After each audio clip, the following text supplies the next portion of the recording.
Visité a mi hija en su tercer día de trabajo en la empresa de su familia política. No le avisé. Simplemente era una madre que quería saber si su hija estaba soportando la presión. Pero apenas entré, escuché un grito. Una voz de hombre, grave, cortante y fríamente familiar. Mi hija estaba de pie frente a un escritorio, con la cabeza gacha y las manos apretadas. La estaban regañando solo por haber olvidado la contraseña de una caja fuerte. Mi yerno intervino, con voz áspera. ¿Cómo puedes olvidar algo tan importante? Su suegra intercedió, con un tono que pretendía ser tranquilizador. Ya, querido. Ya, querido, la niña empezar. acaba de empezar. Todavía no está acostumbrada. Precisamente por esa actitud sobreprotectora. La interrumpió él. Es que Gente sin la capacidad suficiente termina aquí. no pude soportarlo más y di un paso adelante. La niña acaba de empezar a trabajar. Si comete un error, usted puede corregirla. No hace falta ser tan duro. Él se giró para mirarme. Su mirada me recorrió de arriba a abajo, sin ocultar su desprecio. Luego gritó. Esto es una empresa, no un patio de recreo. ¿Qué sabe una pobretona como usted? Delante de mi hija, empujó la caja fuerte. Le doy 100 millones. Si logra abrirla... No respondí. Solo miré la caja fuerte. Luego miré a mi hija. No sabían que aquello que usaban para humillarme era precisamente el trabajo que mejor conocía. Soy Eladia Montemayor, 58 años, una madre, una mujer mexicana que vive sus días sencillos en la colonia Santa María la Ribera. Ese día, entré en el suntuoso edificio del Grupo Rivera, llevando en mis manos una lonchera con el almuerzo que había preparado para Soraya, mi hija. Hoy era su tercer día de trabajo en este edificio. Entré al vestíbulo principal. La joven recepcionista, con una placa que decía Camila, me miró de pies a cabeza con ojos inquisitivos. Deje la lonchera aquí, se la subiré a la señorita Soraya, dijo con voz fría, mientras ya marcaba un número en su teléfono. Sonreí, tratando de mantener un tono suave. Señorita, solo quería visitar un momento el lugar de trabajo de mi hija. Solo unos minutos. ¿Está bien? Camila frunció el ceño, pero asintió y me guió al ascensor. Piso 22, dijo, con la misma voz carente de amabilidad. Le di las gracias, pensando para mis adentros que seguramente mi apariencia era demasiado humilde para un lugar como este. Las puertas del ascensor se abrieron e inmediatamente un grito agudo cortó el aire como un cuchillo. ¿Qué demonios hiciste para olvidar la contraseña, Soraya? ¿Crees que esto es una broma? La voz cortante provenía de la sala de reuniones. Dentro, don Fausto Rivera, el suegro de mi hija, golpeaba la mesa con la mano, con el rostro enrojecido, señalando directamente a Soraya. Mi niña estaba allí, delgada, pálida, con los ojos fijos en el suelo como si quisiera desaparecer. Se veía pequeña, frágil. Ya no era la joven radiante que solía pintar murales llenos de color en nuestro pequeño apartamento. Me apresuré a acercarme. La lonchera en mis manos de repente se sentía pesada como el plomo. Don Fausto gritaba porque Soraya había olvidado la contraseña de un archivo importante que necesitaba para una reunión inminente. ¿Crees que te pago para qué? ¿Para olvidar contraseñas y arruinarlo todo? A su lado, mi yerno intervino con dureza. ¿Cómo puedes olvidar algo tan importante? Su suegra añadió. Tranquilo, querido. La niña aún no se acostumbra. Precisamente por esa actitud sobreprotectora, la interrumpió él. Es que gente sin la capacidad suficiente termina aquí. No pude soportarlo más. Empujé la puerta y entré, con la voz temblorosa pero tratando de mantener la calma. La niña acaba de empezar a trabajar. Si comete un error, usted puede corregirla. No hace falta ser tan duro. Toda la sala quedó en silencio. Soraya levantó la cabeza. Sus ojos enrojecidos me miraron y susurró. Mamá. Su voz era como una súplica, pero también llena de miedo. Don Fausto se giró hacia mí y esbozó una sonrisa fría y sin rastro de amabilidad. Ah, así que es mi consuegra, dijo con sarcasmo. ¿Quién la dejó entrar? ¿Qué hace aquí? Trayéndole el almuerzo a su hija como si todavía estuviera en el jardín de niños, soltó una risa burlona. Escuché susurros desde el pasillo. Varios empleados se habían congregado, fingiendo organizar papeles, pero sus ojos estaban fijos en nosotros. Una joven le susurró algo al oído a su compañero, riendo por lo bajo. Traté de mantener la voz firme. Solo traje algo de almuerzo para mi hija, señor. No era mi intención molestar. Él se acercó a mí. alzando la voz deliberadamente, para que todos oyeran. ¿Molestar? Toda su familia es una molestia. Unos pueblerinos sin modales. La habitación entera contuvo el aliento. Sentí las miradas de todas partes, como agujas clavándose en mi piel. Soraya tiró con fuerza de mi manga. Su voz temblaba. Mamá, no digas más. Te lo ruego. Estaba a punto de llorar, sus manos se aferraban a mí como si quisiera sacarme de allí. Pero la súplica de mi hija solo avivó el interés de don Fausto. Se echó a reír, una risa estruendosa y aguda que parecía querer aplastarlo todo. Pueblerina tenía que ser, dijo, señalando una gran caja fuerte en la esquina de la habitación, brillante y lujosa. Ve esa caja fuerte, mujer sabia. ¿Sabe cuánto cuesta? Negué con la cabeza, respondiendo honestamente. No sé de estas cosas, señor. Él gruñó, con los ojos llenos de desprecio. Claro que no. Una pobretona como usted no tendría dinero para comprar una caja fuerte. Toda la sala pareció congelarse. Las risitas de los empleados de afuera resonaron, bajas pero lo suficientemente altas para que las oyera. Se cruzó de brazos y dijo en voz alta: «Le doy 100 millones de pesos si logra abrir esa caja». Pero, ¿alguien como usted se atrevería a intentarlo? Le doy 3 días para pensarlo. Soraya bajó la cabeza. Las lágrimas ya corrían por sus mejillas. «Mamá, por favor, vete. No hagas una escena aquí». Leónides, finalmente, levantó la cabeza, pero solo para decirle a su esposa: «Soraya, lleva a tu madre a casa». Su voz era débil, sin fuerza, como si solo quisiera que todo desapareciera. Aparté suavemente la mano de Soraya y miré directamente a los ojos de don Fausto, con voz clara. «Usted dijo esto delante de todos. ¿Mantendrá su palabra?». La multitud volvió a susurrar. Se oyeron risas ahogadas y murmullos. ¿Ella abrirla? Ni en sueños. Miré a los ojos de Soraya, una mezcla de miedo y desesperación, como si quisiera que yo desapareciera para salvar el poco honor que le quedaba. Leónides se quedó allí, sin decir nada más, como una sombra desdibujada. En ese momento, un recuerdo brilló en mi mente. Fue la primera cena familiar después de que Soraya se casara con Leónides.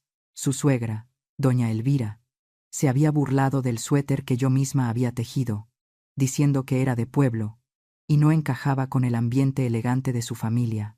Cuando intenté responder, Soraya me apretó la mano bajo la mesa y susurró: «Mamá, no digas nada, para mantener la paz». Esa vez, guardé silencio, tragándome la rabia por amor a mi hija, pero esta vez era diferente. Miré a don Fausto. Su mirada parecía querer devorarme, como si afirmara que yo no era nada en su mundo.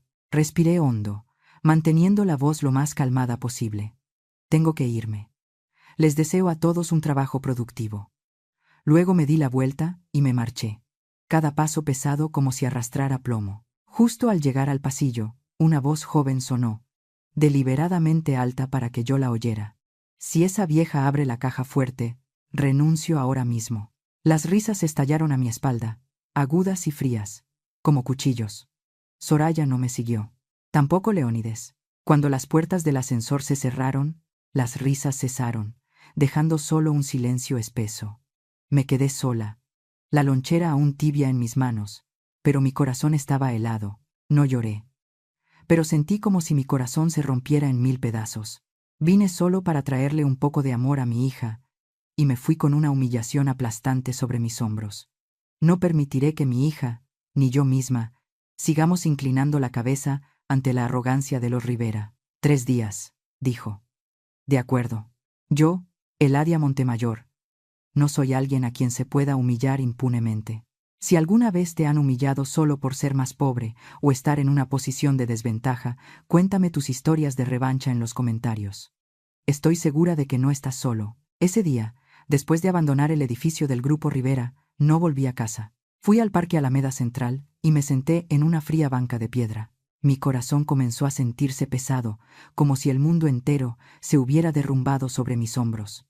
La humillación de don Fausto Rivera aún resonaba en mi cabeza. Las risas burlonas de los empleados, la mirada suplicante de Soraya y el silencio cobarde de Leónides. Todo era como puñales en mi corazón. Quería llorar, pero no podía. En su lugar, sentí un vacío, como si mi dignidad hubiera sido pisoteada frente al mundo entero. 15 minutos después, el teléfono en mi bolsillo vibró, sacándome de mis pensamientos. En la pantalla apareció un nombre que me encogió el corazón. Doña Elvira Rivera, la suegra de Soraya, la mujer que siempre me miraba con desdén. Respiré hondo. Mi mano temblaba ligeramente al contestar. Diga, dije en voz baja, tratando de mantener la calma. Sin un saludo, su voz chillona resonó, afilada como un cuchillo. ¿Qué demonios acaba de hacer en la empresa de mi esposo, eh? Guardé silencio. No por miedo, sino porque sabía que cualquier palabra sería tergiversada. Con lo que hizo, cuidado y Soraya pierde su trabajo, gritó, furiosa. Ella no tiene ninguna experiencia. Debería arrodillarse y agradecernos, no venir a armar un escándalo como una mujer sin educación. Apreté el teléfono con fuerza. Solo le llevé comida a mi hija, señora Elvira, respondí, con la voz temblorosa pero tratando de mantener el respeto. No tenía intención de armar un escándalo. Ella soltó una risa burlona, un sonido que era como sal en mi herida. No te hagas la inocente, Eladia. ¿Quién te crees que eres? Una vieja pobre y malagradecida. No pienses que porque tu hija se casó en esta familia, tienes derecho a levantarnos la voz. Cada palabra era una bofetada, pero permanecí en silencio, simplemente escuchando, dejando que descargara toda su ira. Finalmente, remató con una amenaza helada. Te prohíbo que vuelvas a poner un pie en la empresa. Si te vuelvo a ver por allí, te juro que Soraya tendrá que recoger sus cosas de inmediato. Si no puedes ayudarla, al menos no estorbes. Sin esperar mi respuesta, colgó. Me quedé sentada en silencio, con el teléfono aún en la mano, mi vista fija en la fuente que brillaba bajo el sol de la tarde. Los chorros de agua me transportaron a los recuerdos de cuando Soraya era mi niña radiante. El día que estudiaba diseño gráfico, sus ojos brillaban cada vez que hablaba de sus sueños. Mamá, voy a abrir un pequeño estudio. Lo llamaré Sorasol Amanecer, solía decir, girando un lápiz en su mano, con la voz llena de esperanza. Por las noches, nos sentábamos en nuestro pequeño apartamento en Santa María la Ribera, y ella pintaba sobre las paredes grises, transformándolas en un jardín lleno de color. En ese entonces creía que lograría grandes cosas, que viviría libre y feliz. Pero entonces Leónides entró en su vida. No culpo a mi yerno. No del todo. No es una mala persona. Solo es débil. Desde que Soraya se casó con la familia Rivera, la luz en sus ojos se fue apagando. Las veces que venía a visitarme, tenía los ojos hinchados. Mi suegra dice que mi vestido parece barato, me contaba, con la voz entrecortada. Dice que no sé hablar, que no estoy a la altura de su familia. Leónides solo guardaba silencio. Nunca defendió a su esposa. Yo la abrazaba, la consolaba, mientras mi corazón se partía de dolor. Solo podía preguntarme, ¿por qué mi hija tenía que soportar tanto? Otro recuerdo me vino a la mente con claridad. Fue el viaje a Cancún de la familia Rivera. Pero a mí no me invitaron. Me dije a mí misma, está bien. Seguramente necesitan su espacio. Luego Soraya llamó, con voz temblorosa. Mamá, mi suegra dice que este viaje es solo para la familia. Lo siento. Escuché su sollozo, le dije que no pasaba nada, pero por dentro estaba destrozada. Sentada en la banca, fui uniendo las piezas de mis recuerdos. Soraya no me había traicionado. No había cambiado. Solo estaba tratando de sobrevivir en medio de la presión y el desprecio que la rodeaban. No podía permitir que Soraya siguiera viviendo con miedo. No podía dejar que los Rivera siguieran pisoteando su dignidad. Y la mía. Me levanté y tomé la lonchera. Caminé a casa y en mi mente un plan comenzaba a tomar forma. No sabía exactamente qué haría, pero sabía que no dejaría que las cosas terminaran así. Cuando entré en mi pequeño apartamento en la colonia Santa María la Ribera, sentí como si el mundo entero pesara sobre mis hombros. Coloqué con cuidado la lonchera ya fría sobre la mesa de la cocina. Toda la casa estaba en silencio. Me quedé de pie en medio de la pequeña cocina, tratando de respirar profundamente para disipar las humillaciones de don Fausto Rivera y la llamada amenazante de doña Elvira. Fui al dormitorio y arrastré un viejo taburete hasta el armario. Encima del armario estaba la caja de madera de sándalo, el único recuerdo que mi madre, Inés, me había dejado. La caja estaba desgastada en las esquinas, pero al abrirla, el familiar aroma a madera llenó el aire. como si el aliento de mi madre todavía estuviera allí. Dentro no había oro ni plata, solo los amarillentos libros de contabilidad de la tienda de abarrotes que mi madre había administrado toda su vida. Me senté en la cama y pasé las páginas lentamente. La caligrafía era regular, los pequeños números registraban claramente las mercancías y las deudas, sin un solo error. Mi madre solo había terminado la secundaria, pero solía decirme: Eladia, los números nunca mienten. Mi dedo se detuvo en una página llena de sumas y restas complicadas, con trazos garabateados como un problema sin resolver. Un recuerdo de la infancia volvió de repente, tan vívido que pude oír la voz de mi madre cuando yo tenía 10 años, en nuestra pequeña casa en La Merced. Esa tarde, mi madre abrazaba un baúl de hierro, con los ojos enrojecidos. Eladia, perdí la llave. Si no lo abrimos, perderemos todo el dinero de la semana. Nunca había visto a mi madre tan desesperada, porque ese baúl no solo contenía dinero, sino también el último recuerdo que le había dejado mi abuelo. Mi madre llamó al señor Mateo, el cerrajero más viejo del barrio. Estuvo intentándolo durante 1 hora, sudando a mares, y luego negó con la cabeza. Inés, es una cerradura alemana antigua, muy complicada. La única forma es romperla. Mi madre se derrumbó en una silla, cubriéndose el rostro. Pero es un recuerdo de mi padre. No puedo. Yo estaba sentada en un rincón, escuchando en silencio los secos clics mientras él giraba la cerradura. Ese sonido despertó mi curiosidad, como un acertijo sin resolver. Me levanté y dije en voz baja: Mamá, déjame intentarlo. El señor Mateo se rió. Si los adultos se rinden, tú mejor ve a jugar.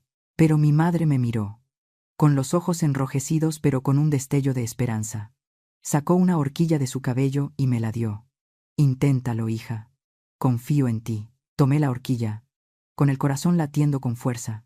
Sin usar la fuerza, pegué la oreja a la cerradura y escuché. 3 vueltas a la derecha. Clic. 2 vueltas a la izquierda, un clac más profundo.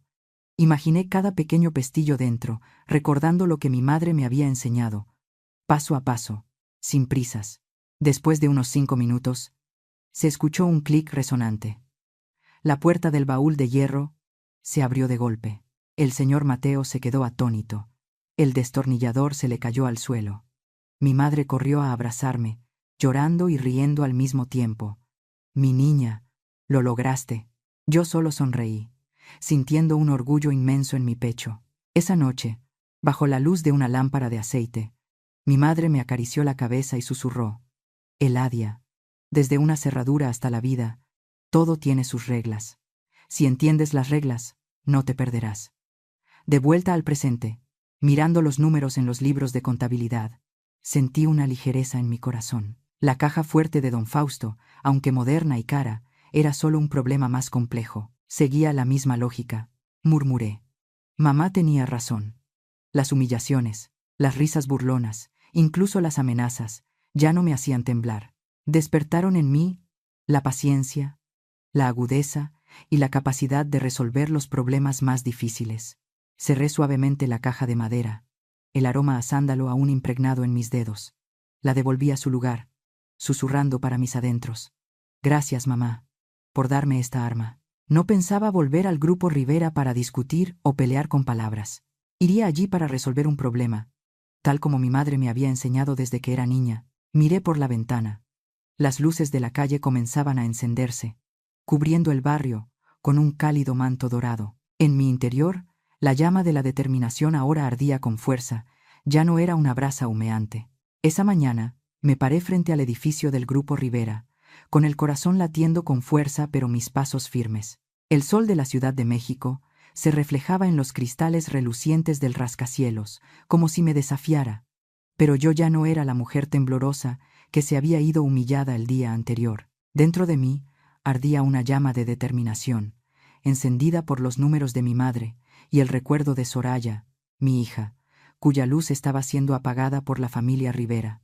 Volví a ponerme mi vestido sencillo y mis sandalias gastadas, pero esta vez entré en el vestíbulo con la postura de alguien que venía a reclamar su dignidad.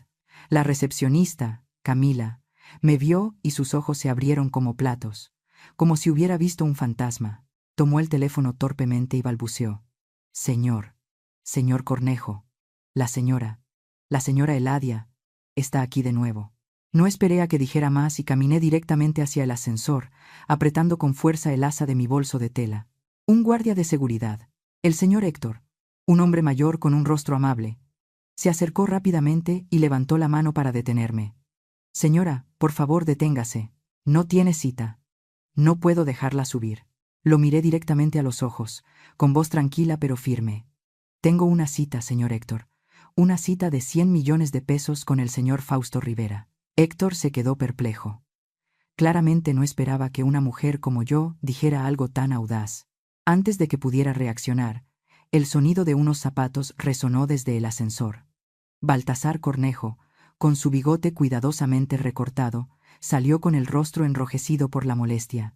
«¿Qué hace aquí de nuevo, señora?», espetó, con la voz llena de desprecio. «¿No fue suficiente con lo de ayer? ¿Quiere que toda la empresa se ría de usted otra vez?». Me mantuve erguida, sin inmutarme. «Vengo a aceptar el desafío de su jefe.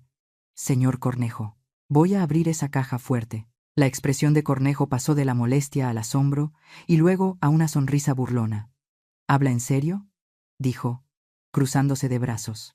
«Muy bien, si quiere avergonzarse a sí misma, la llevaré, pero no diga que no se lo advertí». Le hizo una seña a Héctor para que se apartara y me guió al ascensor. Cuando las puertas se cerraron, me miró de reojo y murmuró: «Tiene agallas, pero se arrepentirá». No respondí. Solo miré fijamente el frío acero del ascensor, diciéndome a mí misma: «No, ¿quién se arrepentirá? No seré yo». El ascensor se abrió en el piso 22, y toda la oficina pareció congelarse. Toda actividad se detuvo. Los papeles dejaron de sonar. El tecleo de los teclados cesó. Todas las miradas se dirigieron hacia mí, ya no con la curiosidad de ayer, sino con la de quienes esperan ver una comedia. Una joven empleada, probablemente Sofía, le susurró a su colega: «Realmente volvió. Esta vez seguro que la echan a patadas». Crucé el pasillo con la cabeza en alto, aunque mi corazón latía con fuerza, como si quisiera salirse del pecho. Don Fausto ya estaba de pie en la puerta de la sala de reuniones, con los brazos cruzados y una mirada oscura como un cielo antes de la tormenta. «¿Todavía te atreves a aparecer por aquí, Eladia?», gruñó, su voz resonando por todo el piso. «¿Para hacer el ridículo una vez más? ¿O crees que puedes jugar algún truco delante de mí?». Respondí, con voz grave pero clara: «Solo vengo a tomar lo que es mío, señor, después de cumplir con su petición». Don Fausto esbozó una sonrisa, pero vi un destello de inquietud en sus ojos. «¿Lo que es tuyo?», se burló. «¿Quién te crees que eres para exigir algo aquí?». Antes de que pudiera responder, una voz chillona interrumpió: «Fausto, ¿qué es todo este alboroto?». Doña Elvira, la suegra de Soraya, apareció detrás de él. Su elegante vestido de seda y sus joyas brillantes la hacían parecer una reina. Al verme, su rostro se contrajo de ira. «¡Por Dios!», gritó, señalándome. «¿Qué te dije por teléfono? ¿Estás sorda o no entiendes? ¿Quieres arruinar a esta familia?». Me quedé quieta, tratando de mantener la calma, pero cada una de sus palabras era como un cuchillo en mi dignidad. En ese momento, Soraya y Leónides salieron corriendo de la sala de reuniones. Mi hija se veía más demacrada que nunca, con los ojos enrojecidos y el rostro tan pálido que parecía a punto de desmayarse. «¡Mamá!», gritó con pánico, corriendo a agarrarme del brazo. «¿Qué haces aquí? Vete, te lo ruego». Las lágrimas corrían por sus mejillas, sus manos temblorosas intentaban alejarme de la habitación. «No empeores las cosas. Tengo mucho miedo, mamá». Sus palabras me partieron el corazón. Quería abrazarla, decirle que todo estaría bien, pero sabía que si me debilitaba ahora, ambas quedaríamos atrapadas en este miedo para siempre. Leónides se escondió detrás de su madre, con la mirada clavada en el suelo, sin atreverse a mirarme. «Soraya, escucha a tu madre», gritó doña Elvira, con voz afilada como un cuchillo. «Llévala a casa ahora mismo, si no quieres perder tu trabajo». Don Fausto se cruzó de brazos, mirándome con aire de triunfo, como si estuviera disfrutando del sufrimiento de mi hija. «¿Lo ves, Eladia?», dijo con sarcasmo. «Incluso tu propia hija sabe que no perteneces a este lugar. Vete a casa y deja de hacer el ridículo». Toda la sala quedó en silencio, todas las miradas fijas en nosotros, como si fuera un drama familiar cuyo final todos querían ver. Miré los ojos llorosos de Soraya y vi en ellos una súplica desesperada. Miré a Leónides, su cobardía era otra puñalada. Luego miré directamente la arrogancia de los Rivera, quienes creían que el dinero y el poder les daban el derecho de pisotear a cualquiera. Un recuerdo brilló en mi mente. La vez que Soraya me tomó la mano bajo la mesa durante la primera cena con los Rivera, susurrando: «Mamá, no digas nada», para mantener la paz. Guardé silencio esa vez. ¿Y las siguientes? Solo para que ella no tuviera que soportar más presión. Pero ahora entendí. Si volvía a escuchar a mi hija, si me iba de nuevo para mantener la paz, este miedo la perseguiría por el resto de su vida. Siempre tendría que inclinar la cabeza, viviendo a la sombra de la familia Rivera. No podía permitir que eso sucediera. Con suavidad, pero con firmeza, aparté la mano de Soraya de la mía. «No te preocupes, hija», dije, con una voz más grave y segura que nunca. «Hoy, mamá no se quedará en silencio». Soraya se quedó atónita, con los ojos muy abiertos, como si no creyera lo que acababa de oír. Doña Elvira soltó una risa despectiva. «¿No te quedarás en silencio? ¿Qué crees que puedes hacer aquí, ¿Una pueblerina como tú?» Don Fausto se unió, con tono burlón. «De acuerdo, Eladia. Si quieres hacer el ridículo, adelante. Pero te advierto, esta vez no habrá vuelta atrás». No les respondí. Me di la vuelta, enfrentando a don Fausto. Con la mirada firme, asentí con la cabeza hacia la brillante caja fuerte en la esquina de la habitación, y mi voz resonó claramente en el silencio del piso. «Podemos empezar, señor». Don Fausto se quedó atónito, la sonrisa se congeló en sus labios. En ese momento, supe que había roto su caparazón de arrogancia, aunque solo fuera una pequeña grieta. Y no me detendría hasta que se hiciera añicos. ¿Alguna vez has tenido que luchar por tu propia dignidad? Comparte tus historias de revancha en los comentarios. Quizás eso mismo le dé fuerza a alguien más. Me paré frente a la brillante caja fuerte Caso, en la sala de reuniones del Grupo Rivera, con docenas de ojos fijos en mí. Mi corazón latía con fuerza, pero mis manos estaban firmes, como guiadas por el recuerdo de mi madre y las lecciones que me enseñó desde niña. La humillación de don Fausto, el desprecio de doña Elvira y el miedo en los ojos de Soraya. Todo era como un viento que avivaba la llama de mi determinación. No vine aquí a discutir ni a suplicar. Vine a demostrar que una mujer como yo, aunque sencilla y sin poder, podía hacer que el mundo entero guardara silencio. Don Fausto sonrió con desdén. Sus ojos brillaban de emoción, como un depredador esperando que su presa caiga en la trampa. «Adelante, señora», dijo, su voz sarcástica resonando en la habitación. «La invito. Toda la empresa será testigo de cómo se convierte en el hazmerreír». Retrocedió, abriendo los brazos como un presentador de espectáculos, invitando a la multitud a disfrutar del acto que él creía que terminaría con mi fracaso. Doña Elvira estaba junto a su esposo, con los brazos cruzados y una mueca de desprecio. «Apúrate, Eladia», se burló. «No nos hagas perder el tiempo. ¿Piensas quedarte ahí todo el día?» Inmediatamente, la multitud de empleados se arremolinó, formando un círculo alrededor de la sala de reuniones. Los susurros se intensificaron y casi todos sacaron sus teléfonos, las pantallas iluminándose como ojos curiosos. Vi a la recepcionista Camila abrirse paso entre la multitud, levantando su teléfono y susurrando a un colega: «Grábalo. Este video será viral». Incluso el señor Héctor, el amable guardia de seguridad, estaba en una esquina, con los ojos muy abiertos, como si no pudiera creer que me atreviera a enfrentar este desafío. Soraya, mi hija, estaba cerca, pálida como un papel, con las manos entrelazadas. «Mamá, te lo ruego», susurró, su voz casi inaudible, ahogada por los murmullos de la multitud. Quería darme la vuelta, abrazarla, pero sabía que si flaqueaba ahora, ambas quedaríamos atrapadas para siempre en el desprecio de los Rivera. «Tiene 30 minutos», anunció don Fausto, con voz triunfante. «Empiece, genio». La multitud estalló en risas, agudas como cuchillos.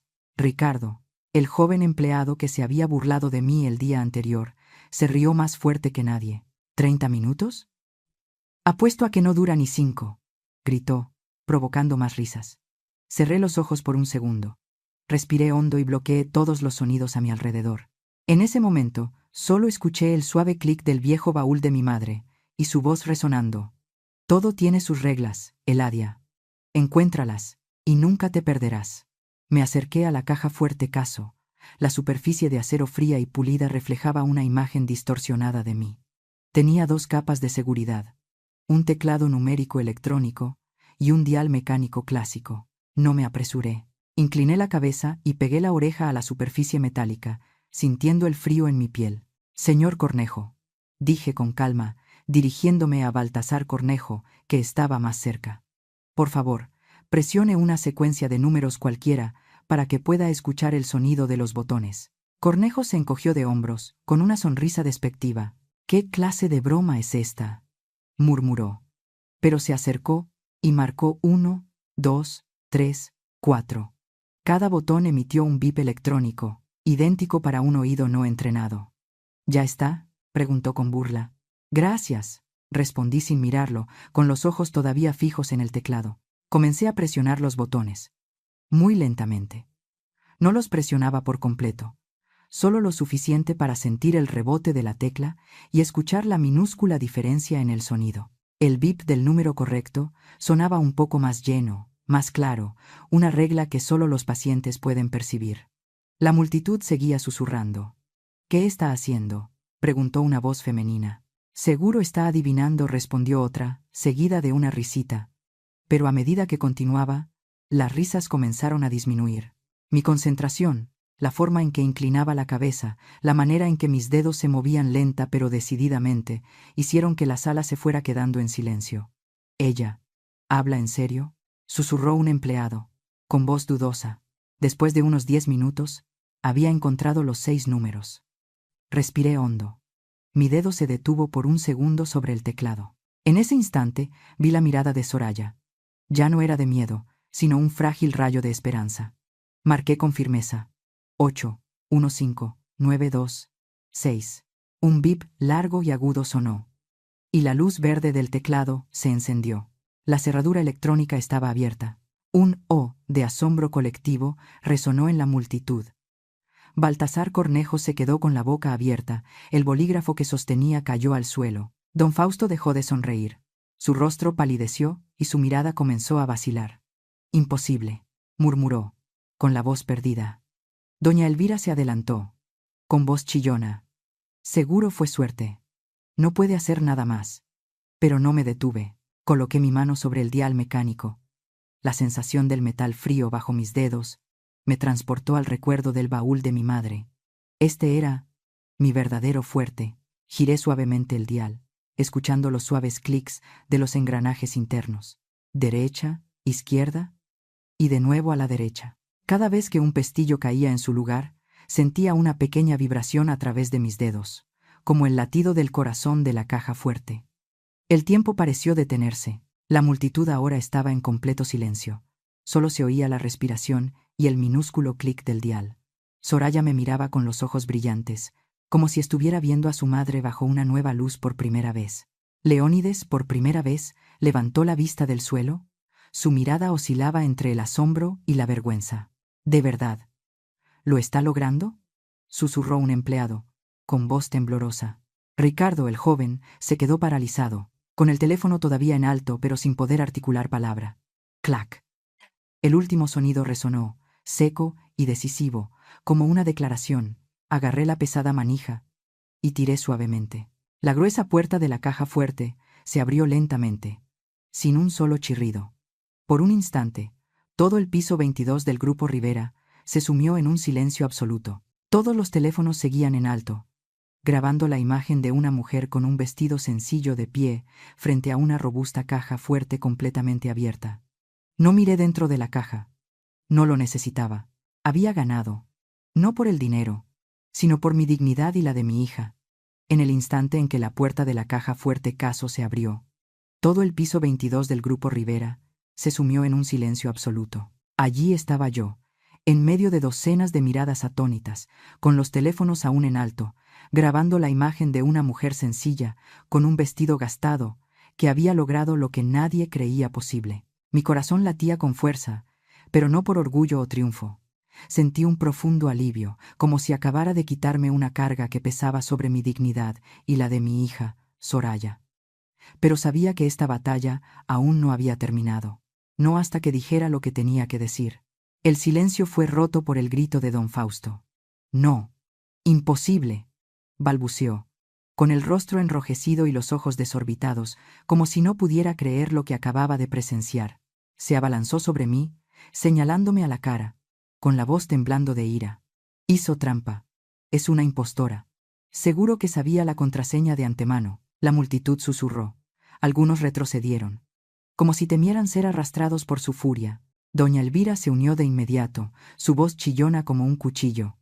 Así es. Apuesto a que la tal Soraya robó la contraseña y se la dio. Unas ladronas. Qué despreciable. Soraya, que estaba cerca, se quedó paralizada ante la acusación. No. Yo no lo hice, exclamó, con la voz entrecortada, cubriéndose el rostro con las manos mientras las lágrimas corrían por sus mejillas. Lo juro. No hice nada. Ver a mi hija sufrir así me oprimió el corazón. Quería correr a abrazarla, gritarle a doña Elvira que estaba equivocada, pero me contuve. No era momento para la debilidad. Era el momento de terminar con todo. Don Fausto se volvió hacia la multitud de empleados, con la voz cargada de ira. El espectáculo ha terminado. Todos vuelvan a trabajar ahora mismo. No habrá 100 millones de pesos. Ella es una estafadora. ¿Entendido? Agitó la mano, como si su poder pudiera borrar todo lo que acababa de suceder. Pero había olvidado una cosa. Las docenas de teléfonos en esa habitación lo habían grabado todo. Desde su arrogante desafío hasta el momento en que abrí la caja fuerte. La verdad no podía ser distorsionada, no esta vez. Vi a Ricardo, el joven empleado que se había burlado de mí, ahora pálido, guardando sigilosamente su teléfono en el bolsillo, con la mirada esquiva. Los demás también bajaron sus teléfonos, pero sus miradas ya no eran de burla. Algo había cambiado. Miré a don Fausto, no con ira, sino con una profunda sensación de lástima. Él, con todo su dinero y poder, todavía no entendía que la dignidad no se puede comprar. No necesito su dinero, dije, mi voz tranquila pero resonando en toda la habitación. Todos guardaron un silencio sepulcral, como si temieran perderse una sola palabra. Don Fausto se detuvo, su mirada vaciló. ¿Qué? ¿Qué dijo?, preguntó, con la voz perdida. Como si no pudiera creer lo que oía, di un paso adelante, enfrentándolo directamente, sin retroceder. No abrí esta caja fuerte para llevarme sus 100 millones de pesos, dije, con voz clara, cada palabra como un martillo golpeando su arrogancia. Hice una pausa, mirándolo directamente a los ojos, luego a doña Elvira, que estaba allí con una expresión rígida. Miré a Leónides, mi yerno, que todavía tenía la cabeza gacha, y finalmente miré a Soraya, mi hija, con los ojos llenos de lágrimas, pero ahora con un nuevo brillo. La abrí para demostrarle una cosa. Continué. Mi voz no era fuerte, pero lo suficientemente clara para que toda la sala la escuchara. El dinero y el poder pueden darle un rascacielos, una caja fuerte cara, pero no le dan el derecho a humillar a los demás. No le dan el derecho a pisotear la dignidad de mi madre, la mía y la de mi propia hija. Toda la sala quedó en silencio. Solo se oía el suave sollozo de Soraya. Me volví hacia ella, me acerqué y le sequé suavemente las lágrimas de las mejillas. ¿Lo ves, hija?, susurré con voz cálida.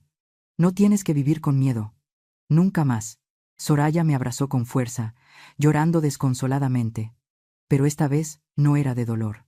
Eran lágrimas de liberación, de darse cuenta de que no estaba sola. Doña Elvira soltó una risa despectiva. ¡Qué gran actuación, Eladia! ¿Crees que unas pocas palabras vacías te convertirán en una heroína? Sigues siendo una pueblerina. Pero nadie se rió con ella. La multitud se quedó allí. Sus miradas ahora mostraban respeto, incluso vergüenza. No le respondí. No era necesario. Mis palabras habían sido suficientes. Y la verdad había sido revelada. Les di la espalda a todos, sin mirar dentro de la caja fuerte. No necesitaba saber qué había dentro, ni exigí un centavo. Me alejé, atravesando la multitud que se abría a mi paso como las aguas. No se pronunció ni una palabra, pero sentí el cambio en el ambiente. Las miradas burlonas de ayer habían desaparecido, reemplazadas por respeto y, en algunos, por arrepentimiento. Cuando pasé junto a Baltasar Cornejo, asintió levemente con la cabeza, un gesto de respeto que ayer nunca habría hecho. Señora, dijo en voz baja. Yo solo asentí levemente, sin detenerme. Me fui, dejando a don Fausto paralizado frente a la caja fuerte abierta, que no solo exponía su vacío interior, sino también el de su propia persona. Su autoridad, construida con dinero y arrogancia, se había roto ante los ojos de todos sus empleados. Cuando las puertas del ascensor se cerraron, ya no oí risas burlonas ni insultos, solo silencio. Y en ese silencio, supe que había ganado, no por el dinero, sino por la dignidad, por Soraya y por todos aquellos que alguna vez fueron pisoteados simplemente por no tener poder. Después de salir de la sala de reuniones del Grupo Rivera, donde acababa de abrir la caja fuerte ante docenas de miradas atónitas, entré en el ascensor y presioné el botón del vestíbulo. Las puertas se cerraron, bloqueando los susurros a mis espaldas, pero en mi cabeza todavía resonaba la voz de Soraya, temblorosa y herida. No necesitaba que nadie se asombrara. Lo que quería era que mi hija dejara de inclinar la cabeza ante su desprecio. El ascensor se abrió. Soraya estaba allí, jadeando, con las lágrimas aún frescas. «Mamá», llamó, y corrió a agarrarme la mano con fuerza, como si temiera que desapareciera. «¿Cómo? ¿Cómo lo hiciste?». Su voz temblaba, una mezcla de conmoción y desconcierto. La miré a sus ojos enrojecidos. Su pregunta no era sobre la caja fuerte, sino sobre los años de sufrimiento que había soportado. «Salgamos de aquí primero», dije en voz baja, guiándola fuera de ese frío edificio. Cruzamos a una pequeña cafetería de enfrente, el Rincón del Ángel, donde el aroma a café tostado y conchas recién horneadas creaba un ambiente cálido, en total contraste con la atmósfera sofocante del Grupo Rivera. Elegimos una mesa en un rincón apartado, donde la luz del sol se filtraba por la ventana, dibujando vetas de luz sobre la mesa de madera. Soraya se sentó frente a mí, abrazando una taza de chocolate caliente, pero sus ojos no se apartaban de mí, como si estuviera viendo a una persona completamente nueva. «Mamá, nunca me contaste», comenzó, con voz vacilante, como si temiera tocar un secreto. Removí suavemente mi té de manzanilla, respiré hondo y sonreí. «Hay cosas que no creí necesario contar», dije, con voz grave. «Siempre pensaste que nuestra familia era pobre y común, ¿verdad?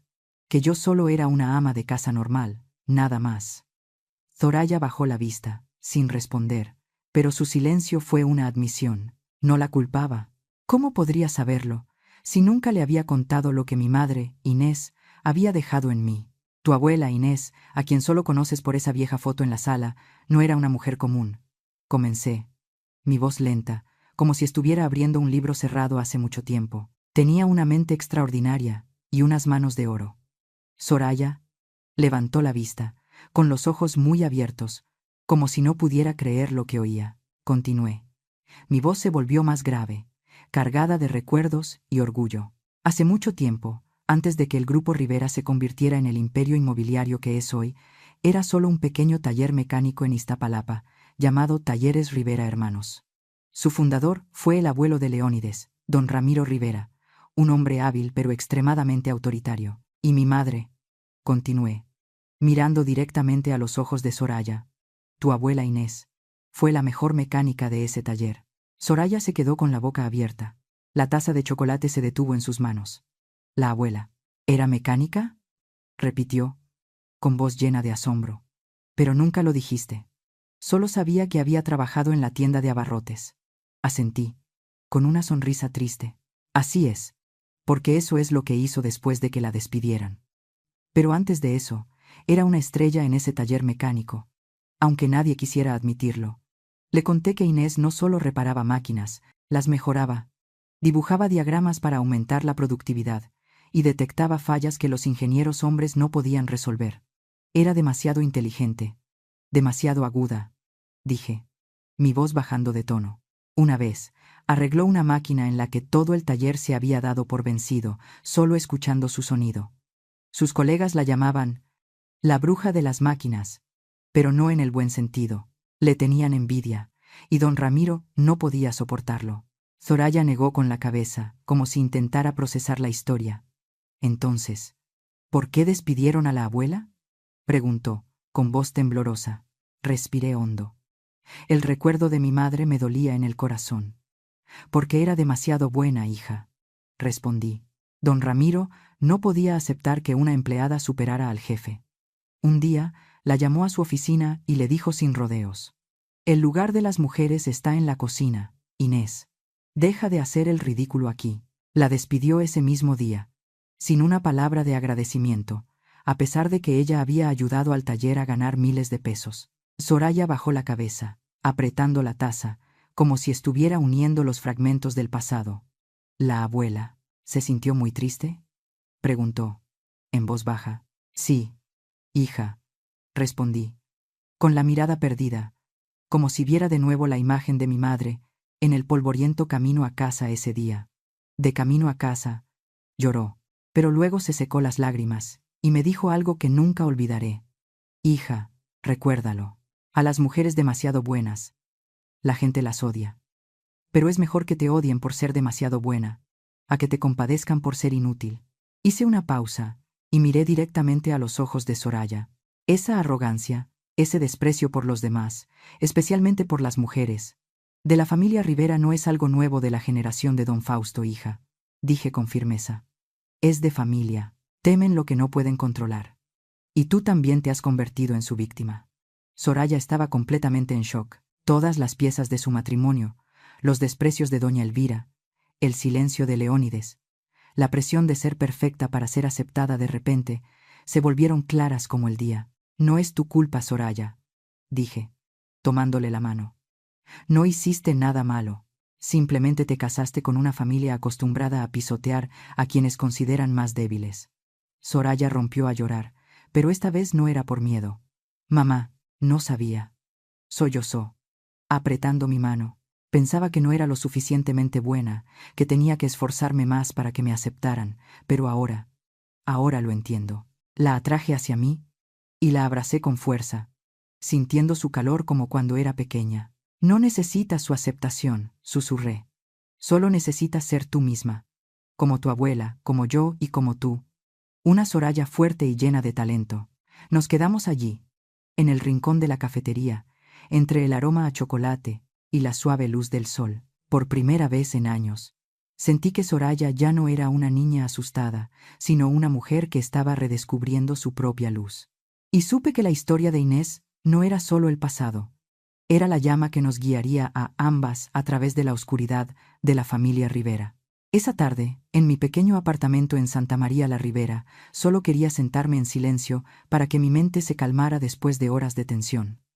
No tenía idea de que afuera se estaba formando una tormenta. El hecho de que abriera la caja fuerte y enfrentara la arrogancia de don Fausto no se quedó en la sala de reuniones. Se extendió, rápido y feroz como el fuego en el viento. Y yo, una mujer acostumbrada a una vida tranquila, de repente me vi envuelta en una historia mucho más grande de lo que jamás había estado preparada para soportar. Todo comenzó unas pocas horas después de que salí del edificio Rivera.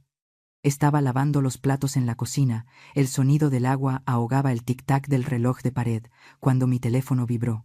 Un número desconocido. «Hola, señora Montemayor», dijo una voz masculina y joven. «Soy Javier, reportero de la Crónica Digital. ¿Podría darme unos minutos para hablar sobre lo que pasó en el grupo Rivera?» Me quedé helada, todavía con la esponja mojada en la mano. «¿Qué pasó?», pregunté, vacilante. «¿El video, señora?», dijo, con voz emocionada. «El video de usted abriendo la caja fuerte y enfrentando al señor Rivera se está volviendo viral por todas partes. Usted es señora de acero en Twitter». Quedé atónita. Casi se me cae el teléfono. «Video. ¿Quién lo grabó?», murmuré. Javier se rió. «Un empleado. Creo que se llama Ricardo. Se lo envió a mi primo, y ahora todo México está hablando de usted». «¿Aún no ha visto el artículo?», negué con la cabeza, aunque él no podía verme. «Yo no sabía nada», respondí, con el corazón latiendo con fuerza. Javier habló rápidamente. «Vaya a internet, señora. La gente la está llamando la señora de acero. Le enviaré el enlace al artículo para que lo lea». Colgó, dejándome allí de pie, con la cabeza dando vueltas. Abrí mi teléfono.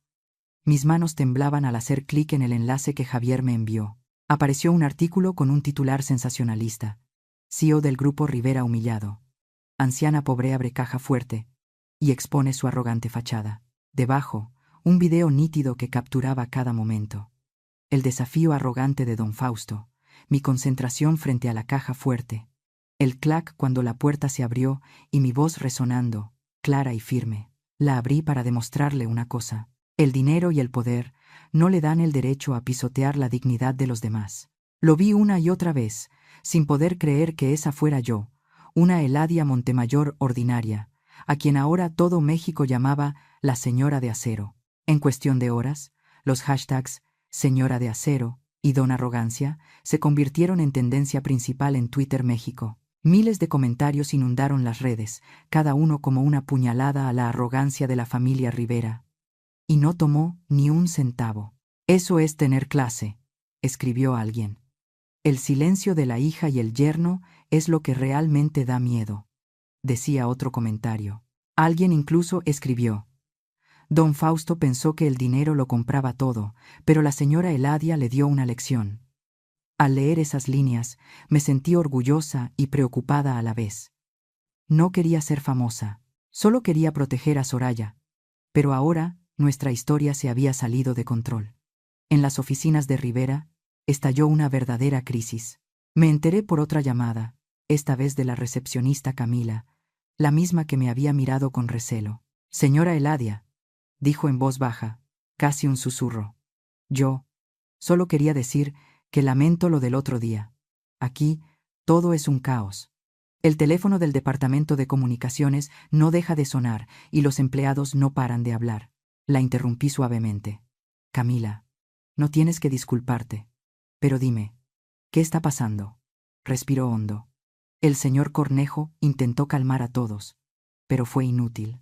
Muchos empleados dicen abiertamente que están decepcionados con el señor Rivera. Algunos dicen que quieren renunciar. Me senté, sintiendo que el mundo se movía demasiado rápido. ¿Y Soraya?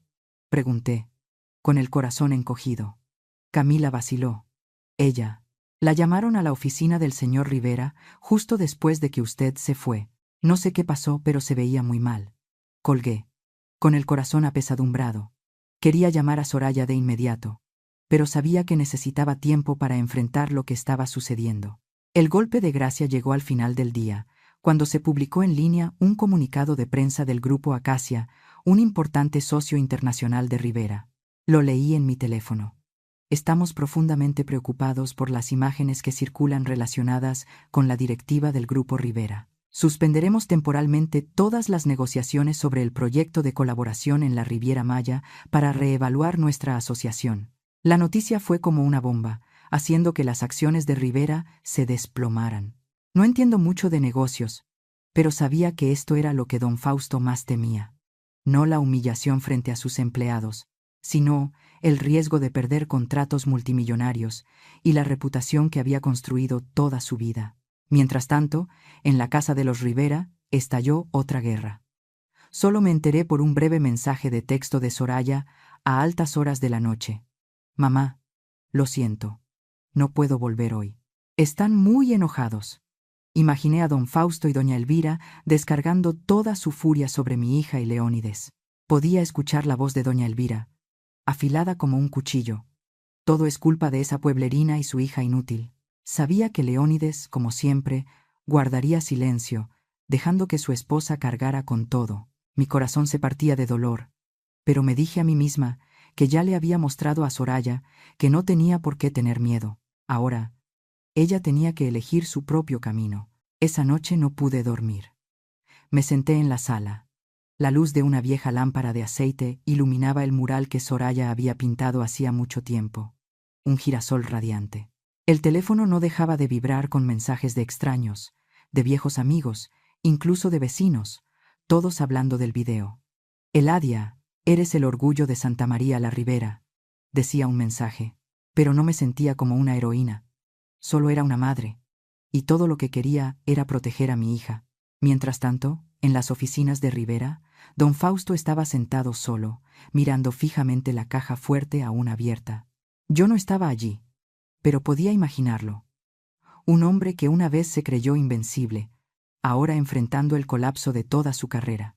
Las llamadas del consejo de administración, de los socios, de los periodistas, sonaban sin cesar, pero él no respondía. Sabía que el precio de su arrogancia no eran 100 millones de pesos, era mucho mayor. Y, por ironías del destino, la única persona que podía ayudarlo a apagar ese fuego era yo, la mujer a la que una vez llamó pobretona. Al final, aquellos que dependen del poder pagan por sus malas acciones. Deja un comentario contando las historias de venganza que has presenciado o vivido.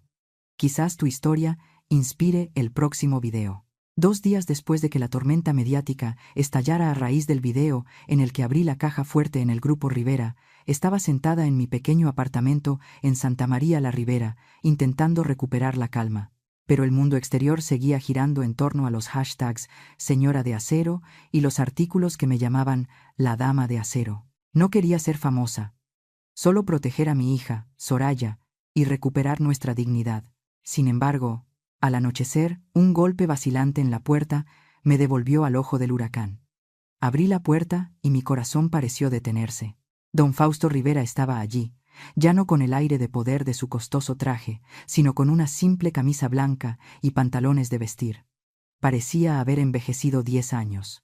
Sin chofer, sin guardaespaldas, vino solo. «Buenas tardes», dijo con voz ronca, como si no hubiera dormido en noches. Yo, ¿puedo pasar a hablar unos minutos? Me quedé helada, sin esperar que se atreviera a aparecer aquí. Pero me hice a un lado, indicándole en silencio que entrara. Mi pequeño apartamento, con su olor a madera vieja y su cálida luz amarilla, parecía acentuar aún más lo fuera de lugar que estaba el hombre que una vez se creyó invencible. Don Fausto se quedó en medio de la habitación, torpemente, sin saber si sentarse o permanecer de pie. Miró a su alrededor. Sus ojos se posaron en el mural de girasol que Soraya había pintado en la pared. Su casa. Comenzó con voz vacilante. Me recuerda al lugar donde crecí en Iztapalapa. También era pequeña. También olía a la comida de los vecinos. Me crucé de brazos, sin responder. No estaba allí para charlar sobre su pasado. Esperé, con una mirada fría pero firme. Suspiró. Su arrogancia habitual había desaparecido, dejando solo cansancio. «Vengo a terminar con esto», dijo, abriendo el maletín de cuero que traía, sacando un cheque bancario y poniéndolo sobre la mesa de la cocina. «Aquí están los 100 millones de pesos, como lo prometí». Eché un vistazo al número en el cheque, la caligrafía era clara, pero no lo toqué. Lo miré directamente a los ojos, con voz firme. «¿Cree que darme dinero puede borrarlo todo?» Don Fausto negó con la cabeza, respondiendo apresuradamente. «No, sé que no. Yo me equivoqué, señora. Dejé que mi arrogancia fuera demasiado lejos. El Consejo de Administración me está presionando. Los socios amenazan con retirarse. He causado un desastre». Su voz temblaba, pero no percibí sinceridad. Hablaba de su trabajo, de dinero, de reputación, pero ni una sola disculpa genuina por lo que él y su familia nos habían hecho a Soraya y a mí. ¿Se equivocó por dañar a su empresa o por humillarnos a mi hija y a mí delante de todos?, pregunté, con voz cortante. Bajó la cabeza, sin responder de inmediato. «Yo no debí decir esas cosas», murmuró, pero sus palabras sonaron forzadas, no salidas del corazón. Negué con la cabeza. Me acerqué a la mesa y empujé el cheque hacia él. «No voy a aceptar este dinero», dije con certeza. Don Fausto se quedó atónito, con los ojos muy abiertos. «¿Pero por qué?», preguntó, casi con desesperación. «Es una gran suma de dinero, señora. Podría hacer lo que quisiera. Comprar una casa nueva, viajar, lo que sea». «Así es», respondí, sin apartar la vista de él. «Y lo que quiero es asegurarme de que ninguna otra madre, ninguna otra mujer, tenga que soportar la humillación que usted y su familia nos causaron». Don Fausto se quedó quieto, como si mis palabras hubieran tocado una parte profunda de él. Continué, mi voz grave pero llena de fuerza. «No me dará este cheque a mí. Escribirá otro cheque, por la misma cantidad, pero el beneficiario será la Fundación Inés, apoyo a madres solteras y mujeres víctimas de violencia psicológica». Empujé un bolígrafo y una hoja de papel en blanco hacia él. «Inés es el nombre de mi madre», dije. Mi voz se quebró al mencionarla. Una mujer brillante a la que el abuelo de mi yerno despidió solo por ser demasiado buena. Don Fausto se quedó helado. Me miró, luego al bolígrafo, luego al cheque, como si estuviera luchando consigo mismo. «¿Usted qué quiere que haga?», preguntó con voz temblorosa. «¿Crear una fundación de caridad?». ¿Ahora mismo? Así es, respondí. Y no solo escribir el cheque. Apoyará públicamente esta fundación, para que todos sepan que ha aprendido la lección.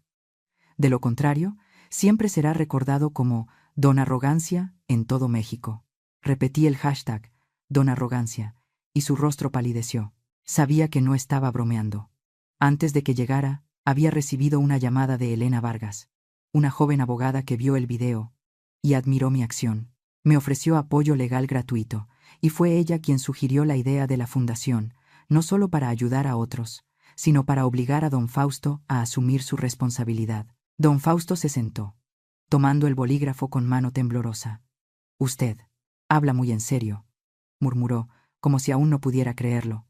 No tengo opción, ¿verdad? Asentí, con voz fría. Siempre tiene una opción, señor, pero este es el único camino para salvar su reputación. Una fundación benéfica, bajo la presión de la persona a la que humilló, será una historia mejor que pagar para silenciarla. Me miró. Su mirada oscilaba entre la ira y la impotencia. Pero finalmente se inclinó y reescribió el cheque, indicando claramente Fundación Inés como le pedí. Cuando se levantó, sin decir una palabra más, vi sus hombros caídos, como si llevara el peso del fracaso. Gracias, dijo en voz baja antes de salir por la puerta, pero no respondí. No necesitaba su agradecimiento. Cuando la puerta se cerró, me quedé en mi apartamento, con el cheque en la mano, no como dinero para mí, sino como el comienzo de algo mucho más grande. La Fundación Inés sería el legado de mi madre, una llama que iluminaría a las mujeres oprimidas y mi verdadera victoria, no sobre don Fausto, sino para Soraya, para mi madre y para mí misma. Esa noche, mientras las luces de la calle se colaban por la ventana de mi pequeño apartamento en Santa María la Ribera, escuché un suave golpe en la puerta. Abrí, y Soraya estaba allí, no con los elegantes vestidos de la familia Rivera, sino con un sencillo suéter, arrastrando una maleta y abrazando su caja de herramientas de dibujo. No había vuelto al lujoso penthouse de su matrimonio, sino aquí, a la pequeña casa que compartíamos, el nido de nuestros días difíciles, pero llenos de amor. Al verla, sentí que una gran carga se desvanecía de mi corazón,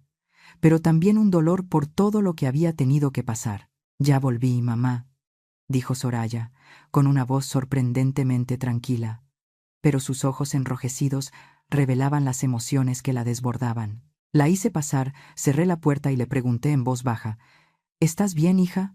Asintió. Dejó la maleta en el suelo y se sentó en la vieja silla de madera junto a la mesa de la cocina. Leónides me llamó. Comenzó, con voz monótona, como si contara una historia lejana. Se disculpó. Dijo que sus padres solo son gente muy directa. En ese momento, lo miré y supe que él nunca cambiaría. Me senté frente a ella y le tomé la mano. ¿Qué decidiste?, pregunté, aunque mi corazón ya sabía la respuesta. Soraya sonrió con tristeza, pero su mirada era firme. Me fui, mamá, dijo. No puedo seguir viviendo con miedo, entre las críticas de mi suegra o el silencio de Leónides.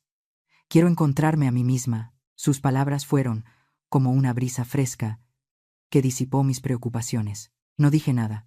Solo me levanté y la abracé. El abrazo que debería haberle dado hace mucho tiempo. Lo siento, susurré, mientras las lágrimas corrían por mis mejillas. Siento no haber sido lo suficientemente fuerte para protegerte antes. Soraya negó con la cabeza, aferrándose a mí. No, mamá, dijo con voz entrecortada. Eres la persona más fuerte que conozco. Me enseñaste a mantenerme erguida, a no inclinar la cabeza ante nadie. Nos abrazamos durante mucho tiempo, en medio de la pequeña cocina, bajo la cálida luz amarilla, y por primera vez en años sentí que mi hija y yo éramos verdaderamente libres. En las semanas siguientes, nuestro apartamento se convirtió en un refugio, un lugar para sanar las heridas que los Rivera habían dejado. Cocinamos juntas, y el aroma a mole de olla y tamales volvió a llenar la casa. Mamá. Extrañaba este olor, sonreía Soraya mientras revolvía una olla de pozole. En casa de Leónides, solo comían comida extranjera, nunca tus platillos. Me reí y le di una palmada en el hombro. Pues de ahora en adelante, cocinaré para ti todos los días. Limpiamos juntas, quitando el polvo de los murales que Soraya había pintado en su juventud, y vimos películas antiguas en nuestra pequeña televisión. No había lujos, ni rascacielos, pero había paz, algo que ambas habíamos perdido hace mucho tiempo. Mientras tanto, yo estaba ocupada con la abogada Elena Vargas, finalizando los trámites para la Fundación Inés. Elena, con su cabello negro recogido en una coleta alta y una sonrisa radiante, vino a mi casa una tarde con una pila de documentos. Señora Eladia, dijo, con los ojos brillantes. La noticia de la fundación se está extendiendo rápidamente. La gente está enviando pequeñas donaciones, desde unos cientos de pesos hasta varios miles. La llaman una inspiración. Negué con la cabeza, sonriendo levemente. No quiero ser una inspiración, Elena. Solo quiero ayudar a mujeres como mi madre, como Soraya, como yo misma. Elena asintió y me puso la mano en el hombro. Ya lo ha hecho, señora. La Fundación Inés cambiará la vida de muchas personas. Soraya, después de unos primeros días en silencio, finalmente abrió su caja de herramientas de dibujo. La vi sentada en un rincón de la habitación, haciendo bocetos en un papel, como si se estuviera redescubriendo a sí misma. ¿Qué dibujas?, le pregunté, de pie detrás de ella. Soraya sonrió y me mostró el boceto de un girasol. Recuerdo el cuadro que tienes en la sala, dijo. Quiero volver a pintarlo, pero esta vez le añadiré un sol. Al ver su sonrisa, supe que la luz en Soraya estaba regresando. Una mañana, la encontré absorta frente a su vieja computadora portátil. Sus ojos brillaban como antes. Mamá, mira, me llamó, señalando la pantalla. Allí estaban las palabras Sora Sol, entrelazadas con elegancia, con un sol radiante detrás. Creo que empezaré a aceptar proyectos de diseño como freelance, dijo, con una sonrisa radiante que no había visto en meses. Quiero empezar de nuevo, como soñaba antes. La abracé, con lágrimas en los ojos. Estoy orgullosa de ti, susurré. Mi Sora Sol. Mi amanecer. Unos meses después, la Crónica Digital publicó un artículo sobre el lanzamiento de la Fundación Inés. En el artículo, había una foto que me llenó el corazón de calidez. Yo, dando un discurso. Y a mi lado, Soraya, mirándome con orgullo. Ya no inclinaba la cabeza. Ya no tenía miedo. Mamá, nunca pensé que estaría aquí, me dijo después de la ceremonia mientras caminábamos a casa por las calles arboladas. Pero tú me mostraste que somos más fuertes de lo que pensamos. Le tomé la mano y sonreí. Eso es lo que tu abuela me enseñó a mí. Y ahora yo te lo enseño a ti. Mi hija y yo hemos salido de la oscuridad de la familia Rivera. Nuestra nueva vida no tiene rascacielos ni cajas fuertes millonarias, pero tiene dignidad, libertad y amor. Cada noche, cuando Soraya y yo nos sentamos a cenar, riendo y contando historias, sé que esto es más valioso que todo el dinero del mundo. Y en mi corazón, agradezco en silencio a mi madre, Inés, quien me enseñó que, por muy dura que sea la vida, si encuentras sus reglas, nunca te perderás.